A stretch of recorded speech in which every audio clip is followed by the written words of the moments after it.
굿모닝 YTN 2부로 이어갑니다. 쌍방울 대북송금 의혹과 관련해 피의자로 입건된 더불어민주당 이재명 대표가 검찰 조사를 마치고 11시간 만인 밤 9시 50분쯤 단식 농성 중인 국회로 돌아갔습니다.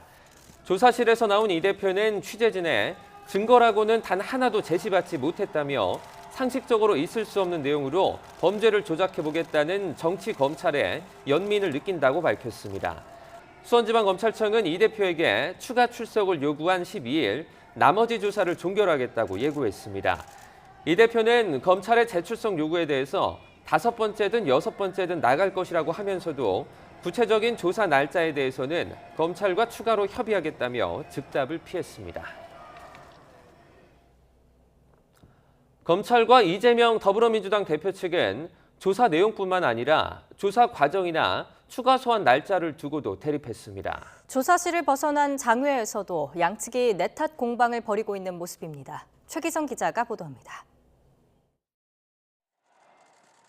이재명 대표는 120쪽 분량 조서 가운데 3분의 1 정도만 확인한 뒤 서명 없이 열람을 중단하고 조사실을 빠져나왔습니다. 검찰은 기자들에게 문자를 보내 이 대표가 조사 내내 구체적인 진술을 거부한 채 진술서로 가름했다고 주장했습니다. 진술이 누락됐다고 억지를 부리고 정작 어느 부분이 누락됐는지 대답하지도 않은 채 일방적으로 퇴실했다는 게 검찰 설명입니다. 이에 대해 민주당은 검찰이 이미 답한 질문을 다시 하면서 시간을 끌었다며 추가 소환을 이미 염두에 두고 망신주기식 수사를 한다고 반박했습니다.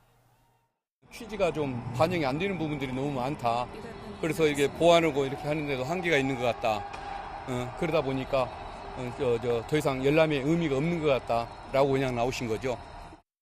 재소환 날짜를 놓고도 검찰은 이 대표가 오는 12일 출석하겠다고 해놓고 입장을 번복해 재출석 일자를 정하지 않겠다고 했다고 밝혔습니다. 이 대표 측은 검찰 의견은 12일이라는 거고 어쨌든 2차 조사에 응할 계획이다라는 입장입니다. 제가 무슨 힘이 있겠습니까? 또 소환하겠다고 하니까 날짜를 협의해서 또 5번째든 6번째든 나갈 것입니다. 조사 방식에 대해서도 검찰과 이 대표 측 주장이 엇갈렸습니다.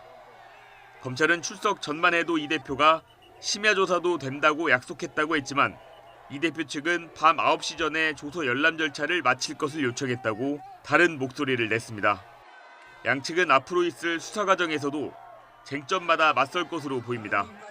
YTN 최기성입니다. 국민의힘은 벌써 5번째 검찰에 출석한 이재명 민주당 대표가 민폐 조사를 받으러 가 또다시 민주투사 코스프레를 즐기고 있다며 저급한 정치쇼라고 비판했습니다. 윤희석 대변인은 어제 논평에서 명분 없는 뜬금 단식을 이어가던 이 대표가 어떻게든 관심을 적게 받으려 토요일에 조사를 받고 결국 의료진까지 대기하게 하는 민폐 조사를 받는 지경에 이르렀다며 이같이 밝혔습니다. 이어서 개인비리 의혹 조사에 국민 주권과 민생을 입에 담을 자격이 있고 대선 여론조작 사건에 실질적인 대우로 의심받는 자신이 정치 공작을 주장하는 게 가당키냐 하느냐고 반문했습니다. 더불어민주당은 정치검찰의 악행을 역사에 남기고 국민과 함께 반드시 그 책임을 묻겠다고 밝혔습니다. 권칠승 수석 대변인은 어제 국회 브리핑에서 검찰의 불공정하고 비상식적인 정치 수사를 규탄한다며 이같이 말했습니다. 이어 출석 일정 조율과 관련해서도 검찰이 비열한 언론 플레이를 벌였다며 어떻게든 비회기를 건너뛰고 추석 밥상에 이재명 대표 체포동의안 이슈를 올리겠다는 추악한 술책이라고 꼬집었습니다. 윤석열 대통령이 인도네시아와 인도 순방 여섯째이자 G20 정상회의 마지막 날인 오늘 3번째 세션에서 발언에 나섭니다. 윤석열 대통령은 하나의 미래를 주제로 열리는 3번째 세션에서 자유롭고 평화롭고 번영하는 미래 구축을 위한 국제 질서에 있어서 대한민국이 어떤 적극적인 역할을 할 것인지 제시할 예정입니다. 특히 우크라이나 지원 확대, 디지털 규범 질서 정립을 화두로 대한민국이 미래를 여는 새로운 규범을 만들어 나가는데 선도적인 역할을 하겠다는 점을 강조할 것으로 보입니다. 이외에도 윤 대통령은 추가로 여러 정상과 양자회담을 소화하며 2030 부산 엑스포 유치를 위한 외교전을 이어갑니다. 또 G20 의장국인 인도와도 정상회담 일정을 소화한 뒤 귀국길에 오를 예정입니다. 윤석열 대통령은 아세안 정상회의 기간 북한과 밀착하는 러시아를 강하게 비판했지만 중국엔 협력의 여지를 열어두었습니다. 중국을 지렛대로 삼아 대북 압박 강도를 높이려는 이른바 밀당 외교 전략으로 해석되는데 우리의 의도대로 이끌 수 있을지는 미지수입니다. 박수정 기자입니다. 인도네시아 자카르타에서 열린 아세안 정상회의. 우리나라뿐 아니라 미국, 일본, 중국, 러시아 등이 참여한 회의 개막 당일, 김정은 북한 국무위원장이 러시아를 찾아 푸틴 대통령을 만날 것이라는 보도가 나왔습니다. 미국 정부는 북러의 무기거래 협상 시도를 중단하라고 경고를 날렸는데 윤석열 대통령 역시 궤를 맞춰 러시아를 연이틀 직격했습니다. 결의안을 채택한 당사자인 안보리 상임이사국의 책임은 더욱 무겁다고 할 것입니다. 상임이사국 책임을 언급하면서 중국을 싸잡아 비판하고 남중국해 영유권 갈등 문제를 꼬집었는데 러시아와는 다르게 중국에는 다른 편 손을 내밀었습니다. 중국의 2인자로 불리는 리창 총리와의 회담에서 북한과 관련한 역할을 촉구하면서도 한중 협력을 강조한 겁니다. 고위급에서 좀 더 활발한 한중 교류가 이어지길 희망한다면서 시 주석에게 따뜻한 안보를 전해달라고 하였습니다.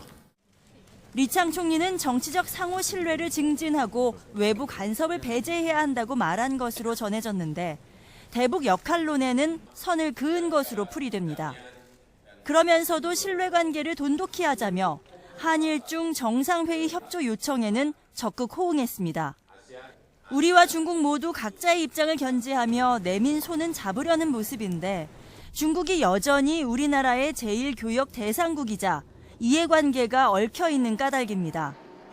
최근 미국이 중국을 향해 지향하는 바는 탈중국, 디커플링이 아닌 위험 요소 관리, 디리스킹이라는 점을 강조하면서 다소 유화적인 태도를 보이는 것에 발을 맞추는 것이자 북한을 통제하고 관리하기 위한 지렛대로 중국을 활용하겠다는 고려가 깔렸다는 분석도 나옵니다.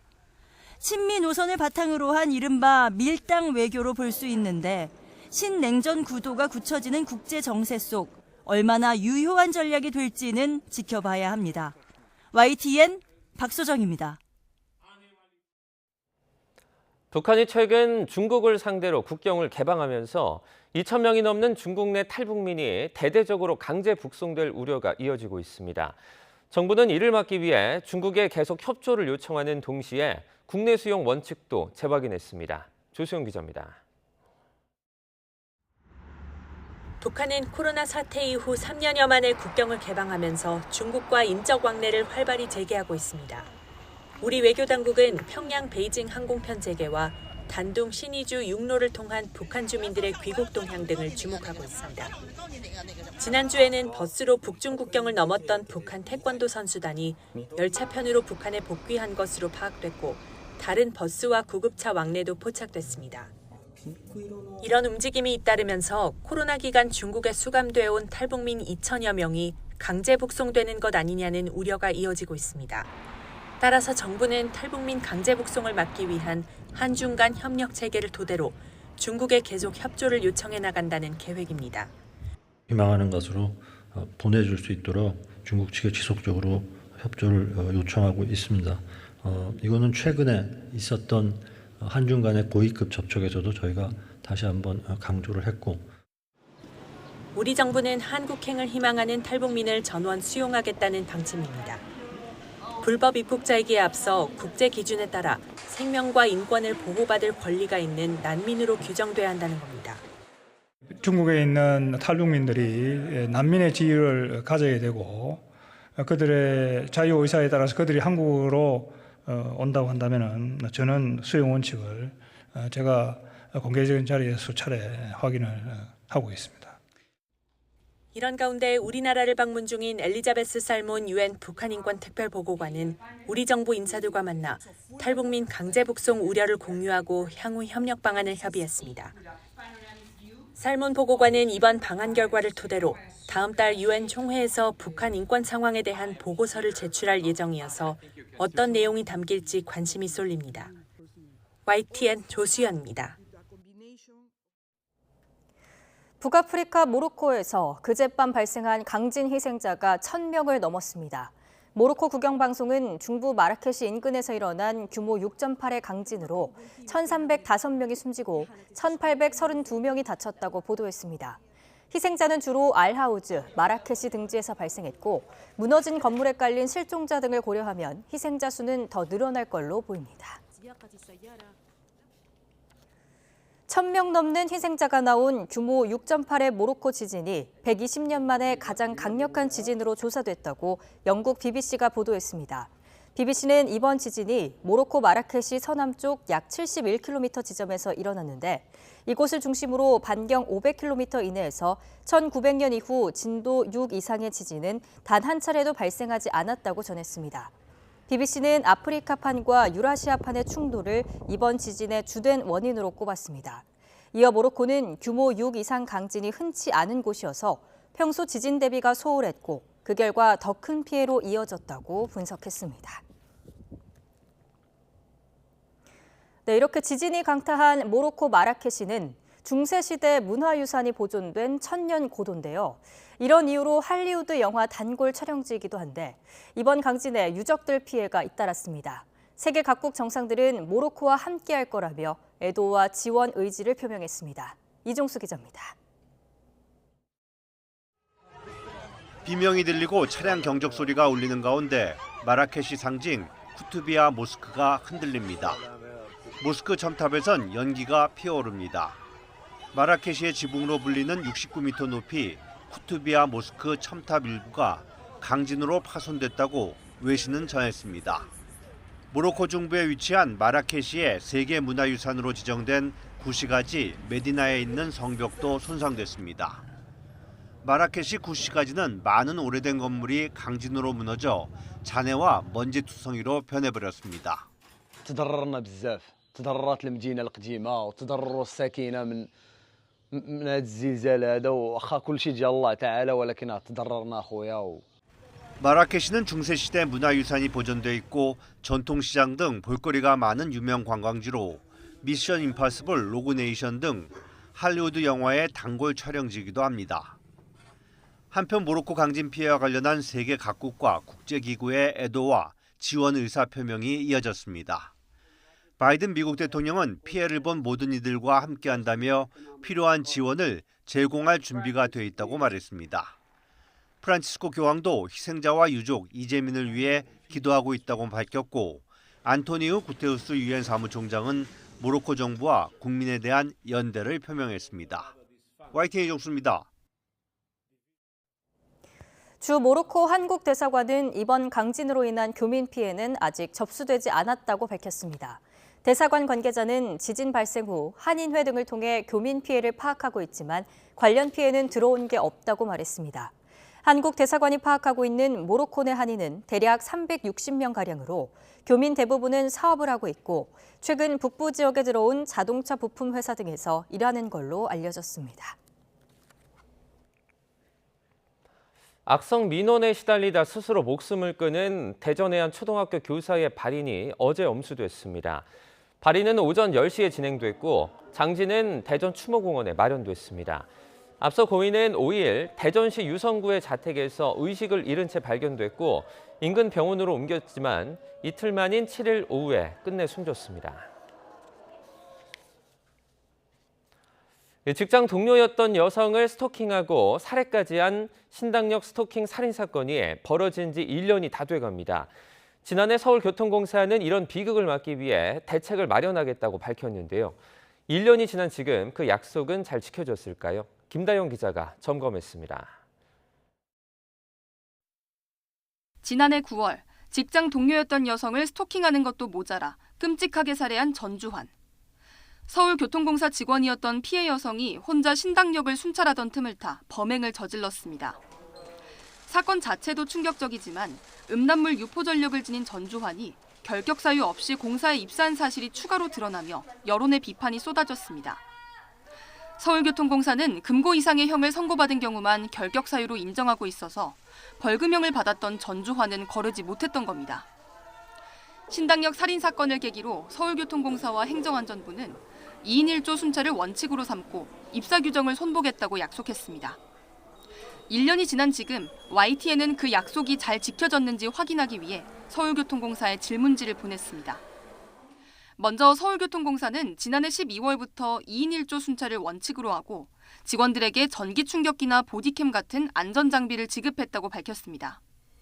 하지만 취재진이 직접 만난 공사 직원들은 1년 동안 크게 달라지지 않았다고 말합니다. 인력 문제 탓에 2인 1조 원칙이 제대로 지켜지지 않는다는 겁니다. 2인 1조 문제가 해소되었느냐라고 했을 때 그렇지 않다는 응답이 대다수 응답이었습니다. 구조적으로 2명이 일하기 때문에 2인 1조로 근무할 수 없다는 응답이 가장 많았고요. 혼자 순찰을 나가는 직원들은 여전히 불안할 수밖에 없습니다. 화장실 점검을 한다던가 또 이렇게 또 일주기가 다가오고 그럴 때는 아무래도 더 생각이 많이 나고 어떻게 이렇게 큰일인데 아무것도 바뀌지 않고 또 1년이 지날 수 있었는지. 안전장비가 지급되긴 하지만 사용법을 충분히 교육받지 못해 실제로 잘 사용하지 않는다는 답변도 나왔습니다. 그렇다면 직원 채용 규정은 얼마나 달라졌을까? 서울교통공사는 지난 6월부터 음란물 유포 등으로 벌금형을 선고받은 사람을 채용하지 못하도록 사규를 바꿨습니다. 그러나 정작 구청이나 경찰에 벌금형 이력을 요청할 법적 근거가 없어 무용지물인 실정입니다. 공사도 이런 문제를 인식하고 행정안전부에 관련법 개선을 요청했습니다. 지난 6월 지방공기업 직원을 채용할 때 결격 사유를 조회할 수 있도록 하는 법안이 발의됐지만 아직 소관 상임위에 계류 중입니다. 온 국민을 특히 일하는 여성을 공포에 떨게 했던 신당역 살인 사건이 발생한 지 이제 1년. 재발 방지를 위한 노력이 실효성까지 갖추려면 인력 충원과 법 개선에 속도가 붙어야 한다는 목소리가 큽니다. YTN 김다현입니다. 전북 전주의 한 빌라에서 40대 여성이 숨진 채 발견돼 경찰이 수사에 나섰습니다. 전북경찰청은 지난 8일 오전 10시쯤 전북 전주시 완산구의 한 빌라에서 40세 여성 A씨와 4살 배기 아들이 쓰러진 채 발견됐다고 밝혔습니다. A씨의 시신은 부패가 진행됐고 아들은 병원에서 치료를 받아 의식을 되찾은 것으로 파악됐습니다. 이들이 살던 집은 주거 환경이 열악하고 각종 공과금도 내지 못한 채 생활고에 시달린 것으로 알려졌습니다. 경찰은 강력범죄나 자살 가능성은 낮다고 보고 정확한 사망 원인을 파악하고 있습니다. 하루 2.5%의 배당금을 준다며 투자자를 모집해 5천억 원대 사기를 벌인 업체 관계자들이 경찰에 붙잡혔습니다. 서울동작경찰서는 사기와 유사수신행위법 위반 혐의로 A업체 대표 이모 씨 등 2명을 구속하고 업체 관계자들을 조사하고 있다고 밝혔습니다. A씨 등은 지난 2월부터 6월까지 인터넷 쇼핑몰에 반품된 물건을 사서 해외에 팔아 고수익을 내는 사업을 한다며 3만여 명의 투자자를 모집한 뒤에 5천억 원이 넘는 돈을 받아 빼돌린 혐의를 받고 있습니다.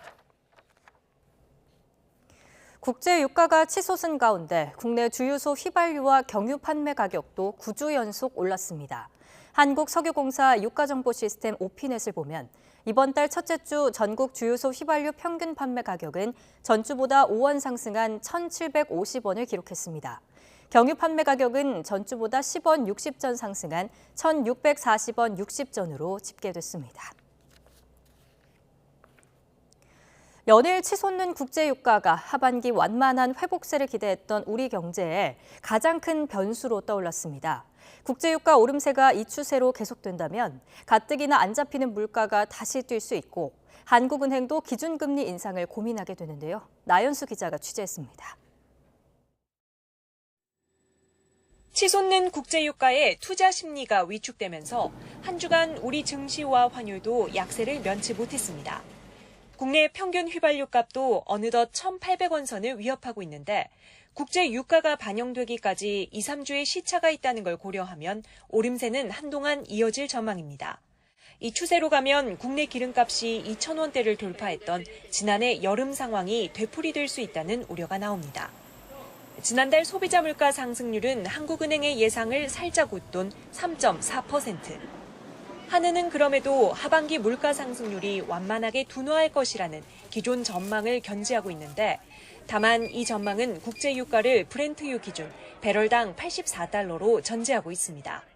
향후 국제유가 움직임에 대한 불확실성이 커 앞으로 유가 향방에 대해 자신 있게 말씀드릴 수는 없겠지만 만약 연말까지 90달러대의 높은 수준이 지속된다면 향후 물가 경로의 상방 요인으로 작용할 것으로 보입니다. 소비자 물가 상승폭이 다시 확대되면 한국은행은 기준금리 인상 압박을 받을 수밖에 없습니다. 기준금리는 지난 2월부터 연 3.5% 동결이 이어지고 있는데 한은은 아직 3.75%까지 인상 가능성을 열어두고 있습니다. 당분간 최종 금리를 3.75%까지도 열어놓을 가능성을 열어둬야 한다는 의견이 모두 6분 모두 같은 의견이셨습니다. 국제유가 오름세가 국내 물가 상승과 금리 인상으로 이어지면 가뜩이나 회복세를 타지 못한 민생 경제는 더욱 신음할 수밖에 없습니다. 앞서 정부는 심각한 세수 부족에도 유류세 인하 조치를 다음 달까지 연장했지만 당장 추석 연휴를 앞두고 서민의 기름값 부담을 덜어줄 추가 대책도 고민해야 할 상황이 됐습니다. YTN 나연수입니다. 국민연금 개혁안의 밑그림이 공개됐습니다. 개혁안에서 빠진 소득 대체율 인상을 요구하는 목소리가 수그러들지 않고 있는데요. 정부가 진화에 나섰지만 최종 개혁안이 만들어지기까지는 진통이 이어질 걸로 보입니다. 김혜은 기자입니다. 국민연금 재정계산위에서 발표한 개혁안의 핵심은 재정 안정입니다. 보험료율, 그러니까 국민이 내는 돈을 올려서 재정을 확보해 기금 고갈 시점을 늦추자는 겁니다. 받는 돈, 즉 소득 대체율 인상안이 빠지자 위원 2명은 사퇴하며 반발했습니다. 소득 대체율 인상 없이는 노후 보장이 어렵다는 겁니다. 그러나 보장성 강화냐, 재정 안정이냐를 두고 신경전은 여전히 이어지고 있습니다. 공적연금으로 보기보다는 민간보험처럼 바라보는 시각이 강하지 않았냐. 제 발표를 그냥 듣기만 하고 그건 뭐 안 되는 거니까 뭐 이렇게 논의 자체를 별로 하지 않은 그런 경향이 있었습니다. 노후소득 보장을 지속 가능하게 하기 위해서 재정 계산을 하는 것이고 재정 안정화를 위해서 재정 계산을 하는 게 아닙니다. 소득 대체율을 둘러싼 진통이 커지자 정부는 이 내용도 재정계산위원회 최종 보고서에 담아달라고 요청했습니다. 저희가 공청회 이후에 위원회에 요청한 거는 소득 대체율뿐 아니라 공청회에서는 많은 이야기들이 있었습니다. 그래서 그런 다양한 의견들에 대해서 한 번 더 검토를 해 주십사 이렇게 요청드렸습니다. 하지만 애초 재정계산위원회에서 소득 대체율 인상안을 소수안으로 넣으려고 했던 점을 고려하면 보고서에 담는 것만으로 갈등이 수그러들지 않을 가능성이 큽니다. 게다가 복지부가 최종 개혁안을 국회에 제출하더라도 여야 합의라는 큰 산을 넘어야 하는 상황. 총선이 1년도 남지 않았다는 점을 고려하면 국민연금 개혁안이 겪을 진통은 작지 않아 보입니다. YTN 김혜은입니다. 내일부터 대입 수시 원서 접수가 시작됩니다. 올해는 바뀐 수능이 적용된 9월 모의고사 등급이 나오기 전 원서를 내야 해 등급 예상이 쉽지 않은 데다 수능의 졸업생도 역대 최다 응시할 전망이라 전략을 짜는 데도 고민이 커지고 있습니다. 김연아 기자가 보도합니다. 새로운 수능 기조가 반영된 9월 모의평가는 지난해만큼 어려웠지만 그렇다고 손도 대지 못할 문제도 없었습니다. 특히 중상위권에서 수학이 풀 수 있는 수준으로 나왔다는 평가가 많았는데 수능에서 최상위권과 중상위권 점수차가 적어질 가능성이 커지면서 등급 컷 예상도 한층 어려워졌습니다. 수학은 친구들이 많이 쉬었다고 이야기하는 친구들이 꽤 있었습니다. 저는 6월 모의고사에 비해서는 조금 오른 상태입니다. 수학의 1등급 컷이 100점이 나올까 봐 그런 점이 좀 걱정이 되긴 해요. 실수를 하면은 등급이 많이 내려갈까 봐. 입시 전문가 대다수는 이번 수시 전형에서는 안정적 지원 경향이 커질 것으로 예상합니다. 문과는 여전히 필수 지정 과목의 벽이 있기 때문에 문과 침공을 대비해야 하고 보통 수시 상향 지원을 권고하는 이과 최상위권조차 킬러 문항 배제와 국어와 수학의 표준 점수 격차 감소, 졸업생 역대 최다 응시 등으로 안심할 수 없는 상황이기 때문입니다. 최상위권의 성적이 늘어나게 되는 거거든요. 그러니까 바꿔 말하면 문과만 불리하다는 아니고 자연계도 불리해지는 상황인 거죠. 수시에서 적정선의 눈높이, 적정 지원을 좀 늘리는 게 꼭 생각해 볼 지점이라고 생각합니다. 논술과 면접 등의 영향력도 높아질 것으로 보여 대비가 필요합니다. 하지만 무엇보다 가장 중요한 건 수능 당일 자신의 점수를 최대한 높여 최저 학력 기준을 맞추는 겁니다. 준킬러 문항이 많아진 만큼 개념과 풀이 과정을 확실히 챙기면서 각 선택지마다 왜 틀리고 왜 맞는 건지까지 꼼꼼하게 챙겨 실수를 줄이는 게 무엇보다 중요하다는 분석입니다. YTN 김현아입니다. 식당을 운영하는 소상공인을 대상으로 한 통신업계의 경쟁이 치열합니다. 주문과 결제 시스템을 개선하기 위해 통신사 직원들이 직접 매장을 운영하기도 하고 로봇 등 첨단 기기를 활용해 인건비 절감 방안을 제시하기도 합니다. 보도에 박홍구 기자입니다. 서울 강남에 있는 이 만두집의 이름은 배우는 식당입니다. 식당 운영에 필요한 주문과 결제, 예약 등 전 과정을 소상공인 입장이 돼서 배우겠다며 국내 한 통신사가 만든 매장입니다. 통신사에서 소상공인 상품을 기획하고 개발하는 직원들이 서빙과 설거지도 직접 하고 있습니다. 저희 상품 직접 고객님들이랑 점장님들이랑 사용해보면서 조금 이런 점은 개선되었으면 좋겠다 이런 거를 집 갈 때 하나씩은 생각하면서 가니까 조리법과 매장 운영 노하우는 백종원 대표가 운영하는 회사에서 제공받았습니다. 두 회사는 올해 안에 2호점을 추가로 오픈하는데 새로운 디지털 기술을 현장의 요구와 결합해 서비스를 더욱 고도화하는 게 목표입니다. 저희가 직접 매장을 운영해 보면서 그 과정에서 정말 소상공인들, 그리고 요식업을 갖다 운영하는 사장님들을 진정성 있게, 깊이 있게 알 수 있는 계기가 될 것 같아요. 또 다른 통신사는 정부가 추진하는 로봇 사업을 활용해 소상공인의 인건비 절감을 돕고 있습니다. 고객이 테이블에 있는 컴퓨터로 주문하면 서빙 로봇이 음식을 갖다 주는데 이런 시스템을 운영하는 데 들어가는 비용이 한 달에 25만 원 정도입니다. 2천만 원짜리 로봇은 정부 보조금을 받아 500만 원이면 살 수 있어 점주 입장에서는 인건비 부담을 덜 수 있습니다. 지금 사람 구하는 것도 힘들고 한데 그런 인건비 절감 효과도 충분히 있을 것 같아서 저는 이걸 선택했습니다. 70%는 절감이 됐다고 볼 수 있죠. 소상공인들의 영업 환경은 코로나 이후 경기 침체와 재료비 상승 등으로 갈수록 어려워지고 있습니다. 하지만 첨단 기술을 활용한 통신업계의 디지털 경쟁이 소상공인들에게 반전의 기회를 줄 수도 있습니다. YTN 박홍구입니다. 부처 장관을 수시로 만나 보고하고 간부회의에 들어가 의견을 내는 6급 공무원들이 있습니다. 그런데 아무리 나이가 많아도 34살까지만 가능합니다. 어떤 자리인지 이승배 기자가 전해드립니다. 문화체육관광부에서 일하는 최수지 씨, 33살로 별정직 6급 공무원입니다. 직함은 청년 보좌역, 2급 이상 간부회의에 참석해 의견을 내고 상관을 거치지 않고 장관에게 직접 보고도 합니다. 장관님께 보고를 하기 위해서의 그런 절차들을 준비를 하고 또 직접 혼자 들어가서 보고도 하고 하는 그 과정들이 굉장히 좀 많은 책임감도 따르고 또 청년으로서는 또 굉장히 큰 기회구나라는 거를 느끼고 있습니다. 청년 보좌역은 각 부처에서 청년들의 대변인 역할을 하는 자리라 34살까지만 가능합니다. 지금은 기재부와 교육부, 행안부 등 9개 중앙부처에서 시범 운영하고 있는데 15개 기관도 자리를 만들기로 했습니다. 이뿐만이 아닙니다. 앞으로는 정부 모든 위원회에 청년이 참여합니다. 외교와 국방 등 일부 위원회를 빼고는 최대 30% 이상 청년 위촉을 의무화하는 것을 법으로 못 박았습니다. 확실하게 자리를 보장해 청년 목소리가 정책에 반영되게 하겠다는 겁니다. 정부는 청년 정책을 쉽게 찾아볼 수 있는 인터넷 포털을 만들고 청년 친화도시를 지정해 참여율을 높인다는 계획도 세웠습니다. 이 청년과 함께할 수 있는 여러 가지 정책을 잘 펴는 지자체를 지정해서 모범으로 삼음으로써 다른 지자체도 벤치마킹할 수 있고. 하지만 자칫 특정 정당 출신들로 채워질 수 있다는 우려가 있는 만큼 채용 과정이 공정해야 한다는 의견이 나옵니다. YTN 이승배입니다.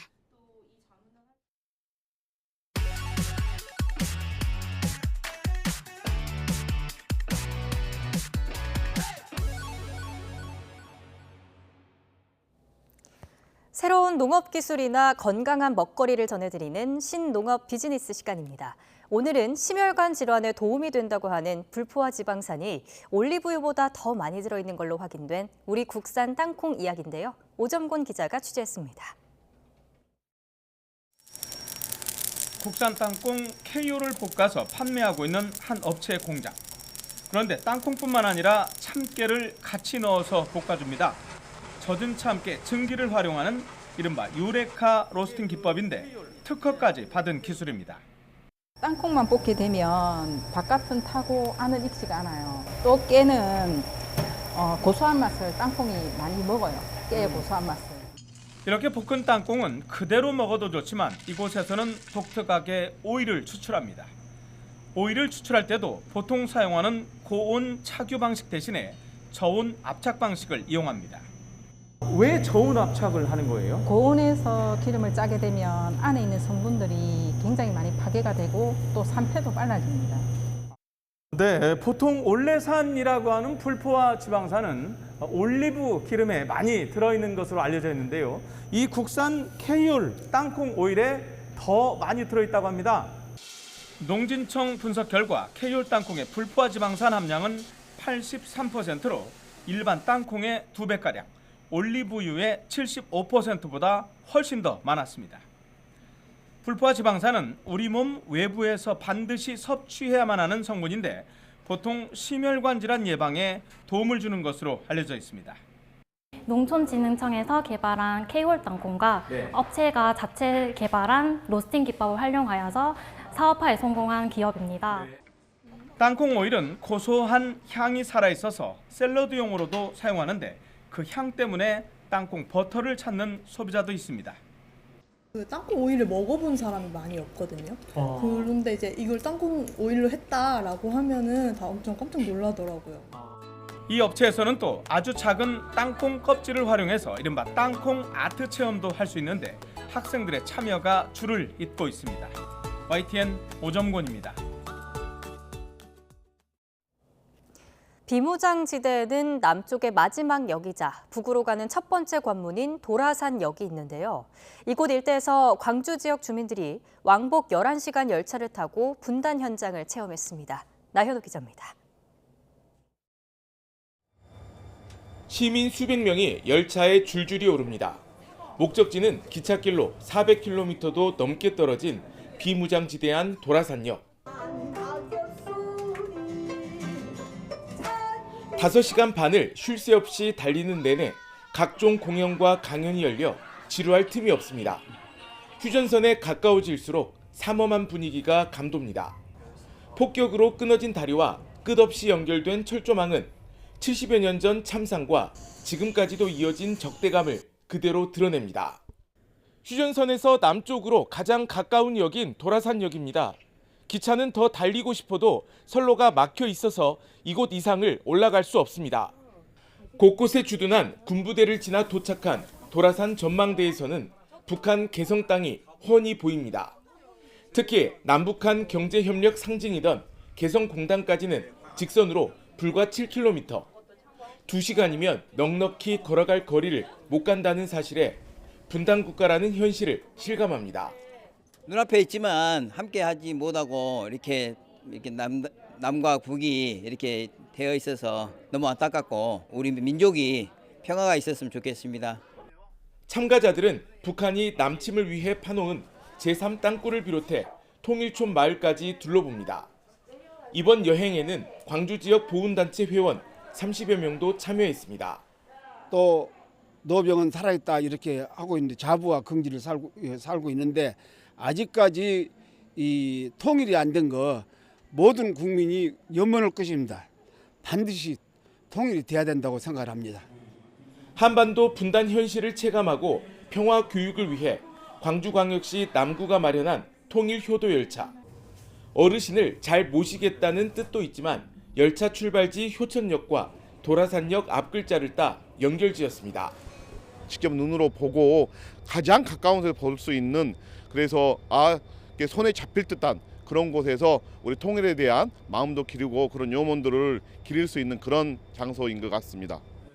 기차는 도라산역에서 멈췄지만 언젠가는 개성과 평양을 거쳐 대륙으로 나아갈 날이 오기를 바라는 마음은 모두에게 한결같았습니다. YTN 나인호입니다. 오늘은 전 세계 자살 문제의 심각성을 널리 알리고 대책을 마련하기 위해서 세계보건기구 WHO가 지정한 세계 자살 예방의 날입니다. 우리나라는 OECD 국가 가운데 자살률 1위라는 불명예를 안고 있죠. 시장실에 자살 예방 핫라인을 만드는 등 자살 예방에 총력을 기울이고 있는 지자체가 있습니다. 최명신 기자가 보도합니다.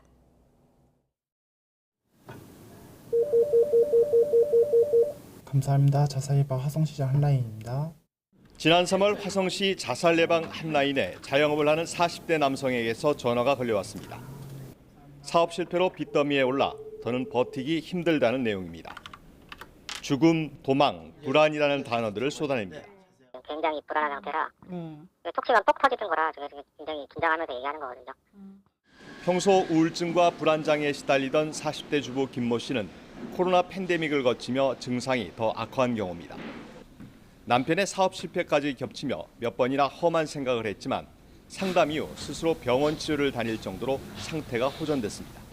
제가 식사를 잘 못하니까 반찬 서비스, 집으로 이제 밥을 어찌됐든 한 끼라도 뜰 수 있게 반찬 서비스 같은 거를 보내주셨고, 올해 말 인구 100만 명을 바라보는 화성시는 높은 자살률 때문에 고민이 컸습니다. 자살 사망자는 2017년 131명에서 2019년 188명, 2021년 202명으로 매년 증가 추세로 경기도 내 인구 70만 명 이상 도시 7곳 가운데 자살률 2위를 기록했습니다. 급속한 인구 유입으로 자살률이 떨어질 조짐을 보이지 않자 화성시는 지난해 7월 전국 최초로 자살 예방 핫라인을 도입했습니다. 자살 위험군에 대해 단순히 상담에 머물지 않고 시와 경찰, 소방, 병원이 유기적으로 연결돼 맞춤형 상담이 이루어지도록 했습니다. 화성시 전 직원을 대상으로 자살 위기에 처한 사람을 식별하고 보호할 수 있도록 생명 지킴이 교육도 실시했습니다. 그 결과 지난 1년간 269명의 극단적 선택을 막은 것으로 나타났습니다. 상담자 유형 가운데 극단적 선택 충동을 호소한 사람이 가장 많았고, 실제 자살을 시도했던 사람과 가족의 자살로 트라우마에 시달리는 유가족도 있었습니다. 극단적 선택을 하기 전에 묻어두었던 이야기라도 들어주면 힘들었던 마음이 바뀔 수 있고 새 희망을 드릴 수 있는 기회를 갖기 위하여 시작하게 되었습니다. 화성시는 상담 관리 사례를 수시로 시장실에 보고하고 특별 관리 대상의 경우 시장 주재로 지역 돌봄 회의를 여는 등 자살 예방을 시정의 최우선 순위에 놓고 있습니다. YTN 최명신입니다. 공단이 많은 울산 지역, 벌써 올해 들어 570여 건의 크고 작은 화재가 발생했습니다. 이런 사고를 막기 위해 각 소방서는 매일 실제 상황에 대비한 훈련을 하고 있는데요. JCN 울산중앙방송 박영훈 기자가 방화복을 입고 직접 소방훈련에 참여해봤습니다. 동부소방서 지하에 위치한 농연, 즉 짙은 연기로 덮인 현장을 재현하는 지하 농연 훈련장. 소방대원들이 방화복과 산소통을 착용하며 훈련에 들어갈 준비를 합니다. 목초액을 활용한 안개가 훈련장 안에 퍼지고 소방대원들이 문을 열자 금세 연기가 자욱해집니다. 연기 속에서 벽을 짚으며 길을 찾아 결국 요구조자를 발견하고 응급처치를 진행합니다. 끝내 요구조자를 밖으로 구출하는 데 성공합니다. 저도 20kg이 넘는 소방 장비를 착용하고 훈련장 안에 들어와 봤는데요. 옷만 착용했는데도 숨이 가빠지고 연기 때문에 앞이 잘 보이지도 않습니다. 실제 상황에서는 화재로 인한 고온과 함께 시커먼 연기가 퍼져 열화상 카메라 등의 장비 없이는 쉽게 화재 현장에 진입하기 힘듭니다. 이어지는 화재 진압 훈련. 옥상에 불이 난 상황을 가정해 소방 호스를 옥상까지 연결합니다. 호스를 조작하는 관창수가 호스 조작을 용이하게 하기 위해 연장한 호스가 하중에 의해 처지지 않도록 주변 구조물에 결속합니다. 1층의 펌프차에서 물이 뿜어져 나오고 물은 연결된 호스를 타고 빠르게 옥상까지 올라갑니다. 결국 목표 지점에 불을 끄는데도 성공합니다. 동부소방서는 실제 상황을 대비한 훈련을 매일 진행하고 있습니다. 시환경 속에서는 또 뜨거운 열기라든지 또 더 잔혹한 그 연기라든지 그런 부분에 있어서 또 실전과 좀 더 상황이 안 좋을 수도 있기 때문에 최대한 실전과 같은 훈련을 진행을 해야 된다고 생각합니다. 이번 훈련에 직접 참가한 새내기 소방관도 남다른 소회를 밝혔습니다. 아무래도 그 선배님들의 현장 경험이 많다 보니까 어떤 현장에서도 당황하지 않고 각자 최선을 다하는 그런 모습을 많이 배울 수 있었던 것 같습니다. 올해 울산에서 발생한 화재는 574건, 이 중 옥상에서 발생한 화재만 117건, 지하실에서 발생한 화재는 12건입니다. 소방당국은 화재 발생 시엔 우선 대피를 빨리 하는 게 가장 좋고 미처 대피하지 못한 상황에서는 벽을 따라서 문을 향해 대피해 줄 것을 당부했습니다. 현재 울산 지역에서 지하 농련 훈련장이 마련된 곳은 동부소방서가 유일한데 소방본부는 석유화공단 특수화구조대 훈련장을 추가로 조성할 방침입니다. JCN 뉴스 박영훈입니다. 회화나 조각의 기존 틀에서 벗어나 선구적인 3차원 예술을 선보인 대가의 전시가 나란히 열렸습니다. 바로 아니시 카푸어와 도널드 저드인데요. 표현 형식에 얽매이지 않고 재료와 공간에 집중해 눈앞의 세계를 넘어 또 다른 세계를 체험하게 합니다. 이교준 기자입니다.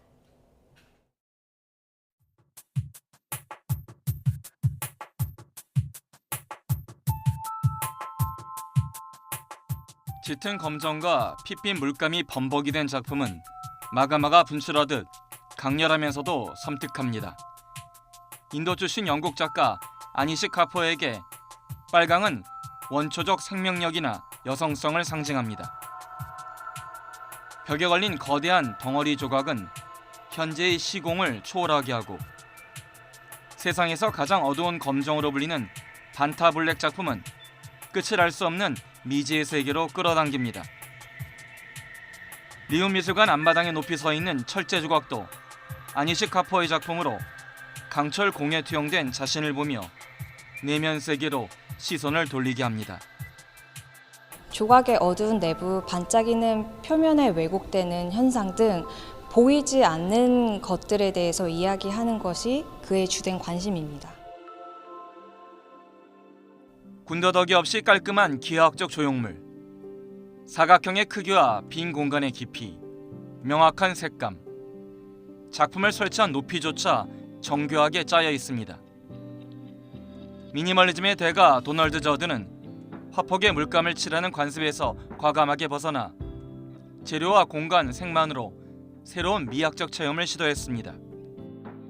전통적인 회화와 조각에서 나타났던 상징 체계들과 또 담론들을 완전히 제거를 하고 작품에 있어서 매체와 색감과 또 공간의 이 세 가지 구성 요소에 집중을 해서 작품을 제작을 해왔습니다. 이번에 함께 선보인 1960년작 추성화는 3차원의 시각적 언어로 변신하는 과정의 예고편입니다.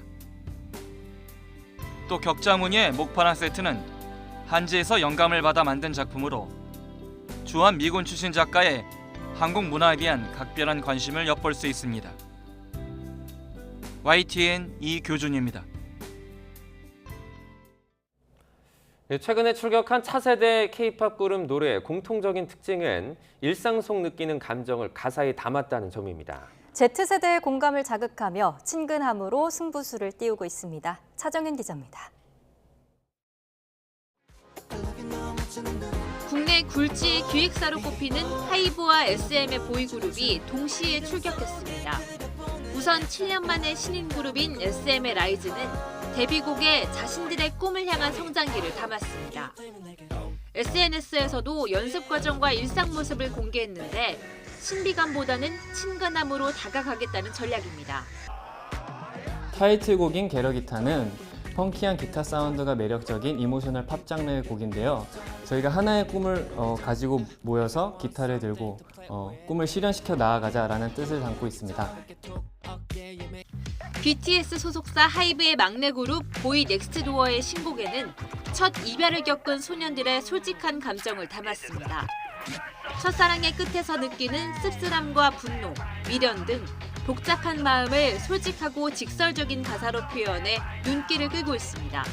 확 꽂히는 표현과 한 단어로 곡을 설명할 수 있는 워딩을 찾다가 제가 먹같아라는 워딩을 발견했고 감사하게 채택이 되었습니다. 친구들이랑 대화하는 느낌도 많이 나고 그래서 더 공감하실 수 있는 가사도 많지 않나. 두 팀의 공통점은 특별한 세계관을 설정하기보다 10대와 20대 또래들의 공감을 불러일으킬 수 있는 청춘의 감성을 노래한다는 겁니다. 무대 의상은 일상복과의 경계를 허물었고 춤은 따라하기 쉬운 포인트가 있는 안무로 SNS 챌린지 유행을 누렸습니다. 당차게 가요계 출사표를 던진 5세대 K-팝 그룹들. Z세대의 일상을 파고들며 친근함으로 승부수를 띄우고 있습니다. YTN 차정윤입니다. 사무직 노동자를 상징하는 화이트 칼라, 육체 노동자를 상징하는 블루 칼라라는 말은 들어보셨을 겁니다. 그렇다면 그린 칼라라는 말 들어보셨나요? 기후위기와 탄소 중립 시대에 맞춰 지구 환경과 생태계 보호에 이바지하는 직업, 그린 칼라, 녹색 일자리가 주목받고 있습니다. 나무 의사, 빗물 사용 전문가 등 이름만으론 생소한 직업들이 많은데요. 많이 생소하시지요? 쉽게 얘기하면은 사람이 아프면 의사가 진료를 하듯이 나무가 병이 들었을 때는 나무의 그 병을 진단하고 치료하는 사람이 바로 나무 의사라고 생각을 하시면 됩니다. 사람은 아프면 병원을 찾아가서 의사를 만나지만 나무는 그렇게 할 수 없기 때문에 직접 현장을 찾아가서 나무들을 진단하고 현장에서 진료까지 진행하는 경우가 많습니다. 지금 지구온난화가 심해지면서 이 세계 각국이 탄소 중립을 많이 이제 하기 위해서 노력을 하는데요. 나무가 그 탄소 배출된 탄소를 흡수하는 흡수원의 역할을 톡톡히 하고 있죠. 나무 한 그루가 1년 동안 그 탄소를 흡수하는 양이 8kg이라고 합니다. 중요한 점은 이런 역할을 할 수 있는 것은 건강한 나무라는 겁니다. 나무가 건강하지 못하면 나무가 자기의 그 병을 이겨내기 위해서 엄청난 에너지를 소모하거든요. 그 과정에서 나무도 호흡을 많이 하게 돼요. 그러면 이산화탄소를 의외로 배출을 하게 됩니다. 그렇기 때문에 나무를 건강하게 유지하는 게 매우 중요합니다. 물 부족 또한 기후 변화에 따른 큰 위기 중 하나입니다. 일상생활 속 물이 부족하다는 생각 해보신 적 있으신가요? 사실 우리나라는 물 부족 국가입니다. 인구 밀도가 높고 물 사용량이 많으며 강수가 여름철에 집중돼 수자원 관리가 필요한데요. 흘러가 버리는 빗물을 활용해 기후 위기를 해결하려는 사람들도 있습니다. 모든 수자원의 근본이 빗물이고요. 홍수, 가뭄, 폭염, 산불, 빗물 관리를 잘하면 이와 같은 기후 위기를 해결할 수 있다는. 지붕에 떨어지는 빗물을 받게 되면은 그 물을 가지고 예를 들어서 화장실 용수나 청소 용수, 조경수를 쓰게 되면은 생활 용수를 줄일 수가 있고, 그리고 모아두니까 밖에 나가는 빗물이 적어지기 때문에 도시 침수를 방지할 수 있고, 그리고 모아둔 물을 가지고 나무를 키우게 되면 증발산에 의해서 그 폭염을 해소할 수 있습니다. 상수도를 처리해서 운반하는 데 드는 에너지가 엄청나게 됩니다. 지붕에 떨어지는 빗물을 받아서 쓴다면은 처리 에너지가 전혀 들지 않고 엄청난 운반 에너지를 줄일 수가 있습니다. 파리 기후 변화 협약을 통해 세계 각국은 공동으로 기후 위기에 대응하고 있습니다. 각국 정부의 적극적인 녹색 산업 육성 정책으로 녹색 일자리 시장은 확대되고 있으며 우리나라도 2025년까지 73조 원을 투자하여 약 66만 개의 일자리를 창출할 계획입니다. 기후위기는 미래의 위협이 아니라 현재의 위협입니다. 가장 중요한 것은 환경에 대한 관심과 책임감입니다. 환경을 보호하고 지속 가능한 미래를 만들기 위해 모두의 노력이 필요할 때입니다.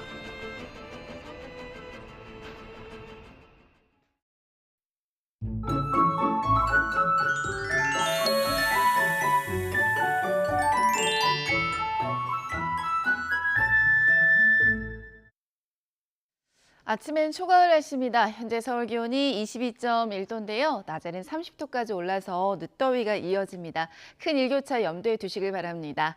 현재 전국이 대체로 맑은데요. 오늘 전국적으로 가끔 구름만 많겠습니다. 제주도는 오후 늦게 비가 조금 오겠고요. 경기 북동부와 강원 북부는 한때 소나기가 예상됩니다.